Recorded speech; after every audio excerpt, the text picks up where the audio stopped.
प्रतिबिंब जनमानसांचे। प्रेग्नंट महिलेलाही नाही सोडलं, भोंदूबाबा खराचा आणखी एक घाणेरडा कांड उघड, राज्यभर संताप।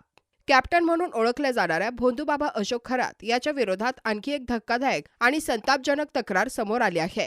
गर्भवती महिलेलाच पूजा अर्चनेच्या नावाखाली लैंगिक शोषण केल्याचा गंभीर आरोप करण्यात आला असून आज रविवारी नाशिक येथील सरकारवाडा पोलीस ठाण्यात गुन्हा दाखल करण्यात आला आहे।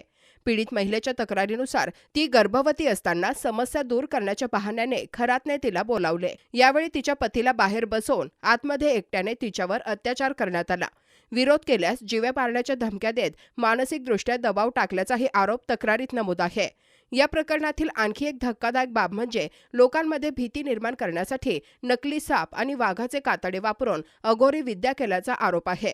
या प्रकारातून लोकांना घाबरवून त्यांच्यावर नियंत्रण मिळवत शोषण केल्याचे समोर येत आहे।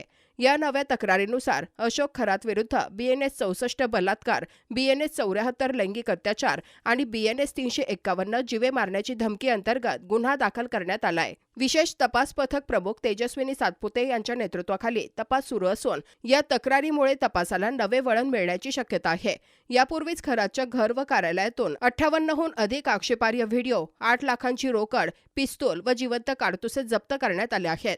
त्यामुळे पूजा विधीच्या नावाखाली चालणाऱ्या संपूर्ण रॅकेटचा पर्दाफाश होण्याची शक्यता अधिक बळावली आहे।